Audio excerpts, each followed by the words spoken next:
ሰላም ውድ የስታር ለርኒንግ ቤተሰቦች እንደምን ቆያችሁኝ? በዛሬው ቪዲዮ ደግሞ during the reign of ደርግ from 1974 up to 1991 የሚለውን ቶፒክ እናያለን። በደርግ ዘመነ መንግስት ከ1974 እስከ 1991 እንደ አውሮፓውያን አቆጣጠር ማለት ነው ኢትዮጵያ ከየትኞቹ የውጭ ሀገራቶች ጋር ሪሌሽን ወይ ደግሞ ግንኙነት ነበራት?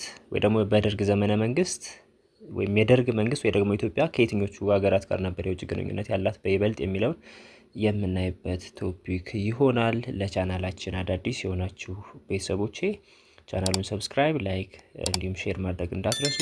ይህን ቪዲዮ የምትመለከቱ ሌሎቻችሁ ደግሞ ቪዲዮውን ላይክ ማድረግ እንዳትረሱ። So startup question ላይ why did Ethiopia establish friendly relation with the Soviet Union ይላል።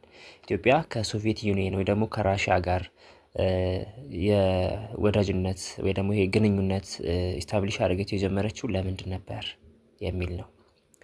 So Ethiopia established friendly relations with the Soviet Union following a 1974 uprising.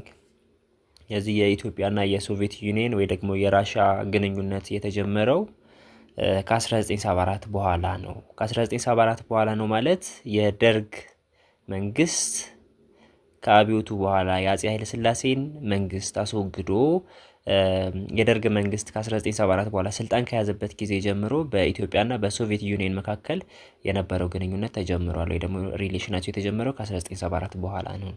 In spite of the implementation of a series of radical socio-economic reforms, Moscow was fast to embrace the new regime. እንግዲህ የደርግ መንግስት ከ1974 በኋላ ወይ ደግሞ ስልጣኑን ከያዘ በኋላ የተለያዩ ሪፎርሞችን አካሂዷል። ለምሳሌ የሶሾ ኢኮኖሚክ ሪፎርም የምንለው አለ።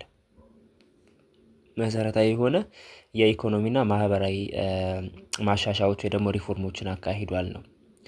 ለምሳሌ ሶሾ ኢኮኖሚክ ሪፎርም ስንል አንዱ ምንድነው? እድገት በህብረት የሚባል ዘመቻ ነበረ። ሰዎች በህብረት ሆነው እንግዲህ የተለያዩ ስራዎችን እንዲሰሩ የሚያደርግበት ሂደት።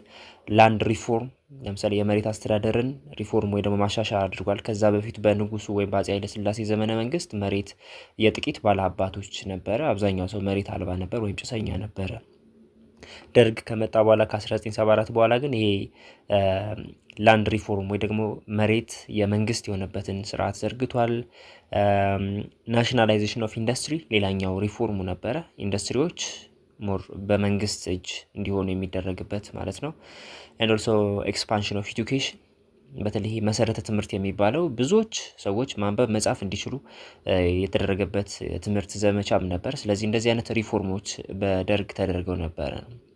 ስለዚህ ይሄ ደርግ ይሄ መሰረታዊ የሆነ ሶሾ ኢኮኖሚክ ሪፎርም መደረጉ በኢትዮጵያ ውስጥ ሞስኮ ወይ ደግሞ ሶቪየት ዩኒየን ወይ ራሽያ ከአዲሱ መንግስት ጋር አብራ ለመስራት ወይም እሱን ለመያዝ ለማቀፍ በፍጥነት ነው እርምጃ የወሰደችው ወይ ደግሞ የቀደማት አልነበረም ነው። ለምንድን ነው ይሄን ያደረገችው? በወቅቱ 1974 ላይ ወደ ስልጣን የመጣው የደርግ መንግስት ወይም አብዮታዊ መንግስት ርዕዮተ ዓለሙ ሶሻሊስት ነው። እንደምታስታውሱት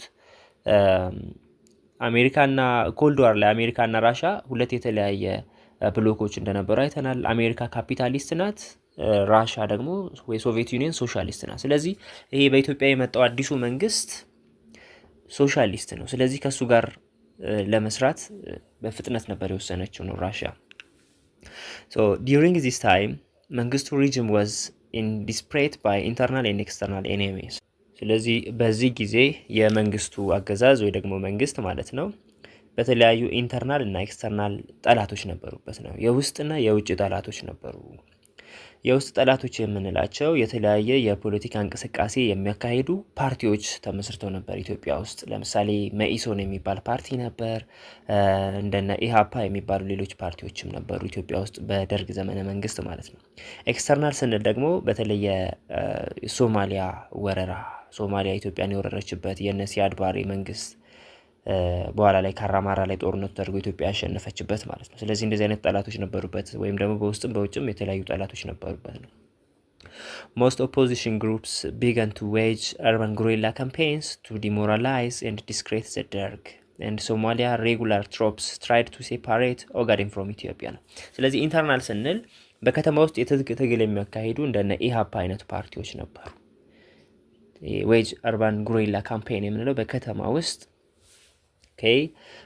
የትጥቅ ትግል የሚያካሂዱ ድርጅቶች ወይ ደግሞ ፓርቲዎች ተመስርተው ነበር። በተለይ በወጣቶቹ ኢሃፓ የሚባለው ፓርቲ አንዱ ነው እና በዛ ፓርቲ ውስጥ እንግዲህ የተለያዩ ወጣቶች በህቡ ወይ ደግሞ በድብቅ የፓርቲው አባላት እየሆኑ የደርግን መንግስት ምን ያደርጉ ዲሞራላይዝ ያደርጉ ነበር። እንዲሁም ደግሞ ለሚሰራቸው ስራ ዲስክሬዲት ያደርጉ ነበር። ክሬዲት አይሰጡም ወይ ደግሞ መንግስቱ ወይ ደግሞ ይሄ ደርግ የሚባለውን መንግስት የመንግስት ስርዓት በህዝቡ ተቀባይነት እንዳይኖረው ዋጋ እንዳይኖረው በማድረግ ረገድ ዲስክሬዲት ያደርጉ ነበር።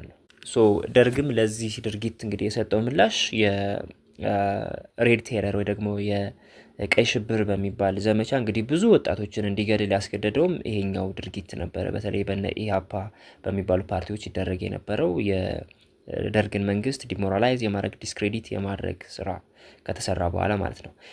ሶማሊያ ሬጉላር ትሮፕስ ትራይድ ቱ ሴፓሬት ኦጋዴን ፍሮም ኢትዮጵያ። የሶማሊያ ወረራ ደግሞ እንግዲህ ሲያድ ባሬ የሚባለው የሶማሊያው ገዢ ታላቋን ሶማሊያን ለመፍጠር እንግዲህ ወደ ተለያዩ አቅጣጫ ግዛቱን ለማስፋፋት ከፍተኛ የሆነ ጥረት ያደርግበት የነበረበት ጊዜ ነው። ስለዚህ ታላቋን ሶማሊያን ሲፈጥር ኢትዮጵያ ውስጥ የሚገኘው ሶማሊያ ወይ ደግሞ ኦጋዴን የሚባለውን ቦታም ጭምር የኛ ነው በማለት ወደዛ ለመውሰድ ከፍተኛ የሆነ ጥረት ያደርግ ነበረ። ስለዚህ በዛ ምክንያት እንግዲህ ውስጣዊና ውጫዊ ጠላቶች የነበሩበት ጊዜ ነው የደርግ ዘመነ መንግስት ማለት ነው። ዱሪንግ ዘ ዋር ቢትዊን ኢትዮጵያ ኤንድ ሶማሊያ ራሻ ጌቭ ሚሊታሪ ኢኩዊፕመንት ቱ ኢትዮጵያ። ለዚህ በሶማሊያ እና በኢትዮጵያ በመካከል በተደረገው ጦርነት ማለት ከ1977 አካባቢ ማለት ነው በፈረንጆቹ ወይ ደግሞ በእኛ 1970 የካራማራ ጦርነት የምንለው ማለት ነው። ስለዚህ በዛ ጦርነት ላይ እንግዲህ ራሻ የተለያዩ ወታደራዊ መሳሪያዎችን ጭምር ለኢትዮጵያ ሰፖርት ታደርግ ነበር ወይ ደግሞ ትሰጥ ነበር ነው። ኦቨር ዘ ኔክስት ሰቨራል መንዝስ ሶቪየት ኩባ and Yemen military personnel arrived in the country and were deployed to the Ogaden front. ሌላው ከራሻ የጦር መሳሪያ እርዳታ በተጨማሪ እንግዲህ የራሻ ወታደሮች የኩባ እንዲሁም የየመን ወታደሮችም ጭምር ወደ ኢትዮጵያ መጥተው ለኢትዮጵያ ዘምተው እንግዲህ በጦርነቱ ላይ ተሳትፏል። የነዚህ ሀገራት በተለይ የኩባ ወታደሮች ማለት ነው እና የሶቪየት እንዲሁም የየመን ወታደሮች ጭምር በኢትዮጵያ ሶማሊያ ጦርነት ጊዜ በኢትዮጵያ በኩል ተሰልፈው እንግዲህ ኢትዮጵያን ሰፖርት ሲያደርጉ የነበሩ ሀገራት ወታደሮች ናቸው። ለምሳሌ አሁን እዚህ አዲስ አበባ ውስጥ የኢትዮ ኩባ ወዳጅነት ፓርክ የሚባለውም ጭምር ለዛ ውለታቸው የተሰጠ እንግዲህ እንደ ማስታወሻ እንግዲህ በዛ ተሰይሞላቸው የተሰጣቸው ነው እንግዲህ። ስለዚህ የኩባ የየመን የሶቪየት ወታደሮችም ጭምር በኢትዮጵያ መጥተው እንግዲህ ኢትዮጵያን ደግፈው ለኢትዮጵያ ወደ ካራማራ ወይ ደግሞ ከሶማሊያ ጋር በነበረው ጦርነት ዘምተው እንግዲህ ኢትዮጵያን ሲረዱ ወይ ደግሞ ሲያግዙ ነበር ነው። Like that of the regime of Haile Selassie, the Derg gave its international image and territorial integrity the highest priority in its foreign policy ነው። ስለዚህ ልክ እንደ አፄ ኃይለ ሥላሴ መንግስት ሁሉ የደርግ መንግስትም ቅድሚያ የሚሰጣቸው ነገሮች ነበሩ። በተለይ በውጭ ፖሊሲው የሀገሪቱ የውጭ ፖሊሲ ላይ ቅድሚያ የሚሰጣቸው ነገሮች ምንድነው? አንደኛ ቴሪቶሪያል ኢንቴግሪቲ ነው፣ የግዛት አንድነትን መጠበቅ ነው። ሁለተኛ ኢንተርናሽናል ኢሜጁን ወይ ደግሞ በዓለም አቀፍ ደረጃ ያለው የሀገሪቷን ምስል ምን ማድረግ ነው? እንግዲህ በጥሩ ሁኔታ ሀገሪቷ ጥሩ የሆነ በሌሎች በውጭ ሀገራት በውጭ መንግስታት ጥሩ የሆነ አመለካከት ስለ ሀገሪቷ እንዲኖራቸው ለማድረግ ኢንተርናሽናል ኢሜጇን መጠበቅ እንዲሁም ቴሪቶሪያል ኢንቴግሪቲዋ ወይ ደግሞ የግዛት አንድነቷ ሉዓላዊነቷ የተጠበቀች ሀገርን መፍጠር ዋነኛው ወይ ደግሞ ይሄ ሃይስት ፕራዮሪቲ ነው። ከፍተኛ የሆነ በቅድሚያ የሚሰጣቸው ነገሮች ናቸው በውጭ ፖሊሲው ልክ እንደ አፄ ኃይለ ሥላሴ መንግስት ሁሉ ማለት ነው የደርግ መንግስት። however Ethiopia could not escape that the global impact and Mikhail Gorbachev's the Soviet leader reforms. እዚህ ጋር የሚለው እንግዲህ የኢትዮጵያ ከዓለም አቀፉ ተጽዕኖ ማምለጥ አልቻለችም ነው። ይሄ ተጽዕኖ ምንድነው? በተለይ ይሄ ሚካኤል ጎርባቼቭ የሚባለው የሶቪየት ሊደር፣ በነገራችን ላይ የመጨረሻው የሶቪየት ሊደር ነው ሚካኤል ጎርባቼቭ። ስለዚህ እሱ ያመጣው ሪፎርም ወይ ደግሞ ያካሄደው ሪፎርም በኢትዮጵያ ላይ ከፍተኛ የሆነ ተጽዕኖ ፈጥሮ ነበር ነው። So finally the Soviet leader refused to give military and economic support to Ethiopia. By late 1990 the Soviet Ethiopia alliance had ended. እንግዲህ ይሄ ሚካኤል ጎርባቼቭ የሚባለው the last leader of Soviet በ1990ዎቹ ላይ ፖለቲካዊና ኢኮኖሚያዊ ሪፎርም አካሄደ ወይ ደግሞ ማሻሻያ አካሄደ ነው። በዚህ ምክንያት ወይ ደግሞ ከተሻሻሉት ፖሊሲዎች ውስጥ አንዱ reducing Soviet military involvement and support the foreign conflict ነው አንዱ ዋነኛው ከተሻሻሉት ማሻሻያዎች ወይ ደግሞ ሪፎርሞች ውስጥ አንዱ ሶቪየት በውጭ ሀገራት የምታደርገው የጦርነት ጣልቃ ገብነት እንዲሁም ደግሞ የምታደርገው ይሄ ሚሊታሪ ሰፖርት ወይም የወታደራዊ እርዳታ እሱን ማስቆም ነበር፣ ሬዲዩስ ማድረግ መቀነስ ነበረ ጎርባቼቭ ያመጣው ሪፎርም ማለት ነው።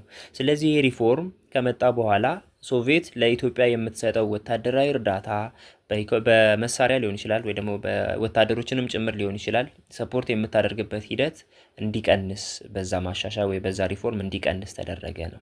ለምንድን ነው ይሄንን ያደረጉት? እንግዲህ ሶቪየቶች በተለይ ይሄ ሚካኤል ጎርባቼቭ የሚባለው የሶቪየቱ ሊደር 1991 ላይ ኮልድ ዋር ሲያበቃ ከአሜሪካ ጋር እንግዲህ ስምምነት እንደደረሱ ባለፈው ኮልድ ዋር መጨረሻ ላይ ስናይ አይተናል። ስለዚህ በዛ ምክንያት እንግዲህ የራሳቸውን ሪፎርም አካሂደው ነበር። ከሪፎርሙ በተጨማሪ ደግሞ የነበረባቸው የራሳቸው ውስጣዊ ችግር ነበረባቸው። በዛ ውስጣዊ ችግር ምክንያት ለሌሎች ሀገራቶች ሲያደርጉት የነበሩትን ወታደራዊና ሌሎች እርዳታዎች ጭምር እንዲቀንሱ አድርጓቸዋል ይሄ ሪፎርሙ ማለት ነው። ስለዚህ በዛ ምክንያት የኢትዮጵያና የሶቪየት ግንኙነት እንግዲህ 1990ዎቹ መጀመሪያ ላይ እንዲያበቃ ሆነ ወይ ደግሞ አበቃ ነው። እንግዲህ ግንኙነቱ ካበቃ በኋላ የደርግ መንግስትም አልቆየም ብዙ የሌሎች ኢህአዴግ የምንለው ወይ ደግሞ የኤርትራና የትግራይ ቲፒኤልኤፍ እና ኢፒኤልኤፍ የሚባሉት ሁለቱ ፓርቲዎች አንድ ላይ በጥምረት ሆነው እንግዲህ የደርግ መንግስት እንዲያበቃ ሆኗል ማለት ነው። የዛሬው ቪዲዮአችን ይሄንን ይመስል ነበር። ኔክስት የሚቀጥለውን ፓርት እናያለን። ለቻናል አዳዲስ የሆናችሁ ቤተሰቦች ቻናሉን ሰብስክራይብ፣ ላይክ፣ ሼር ማድረግ እንዳትረሱ። የዛሬውን እዚህ ላይ አበቃው።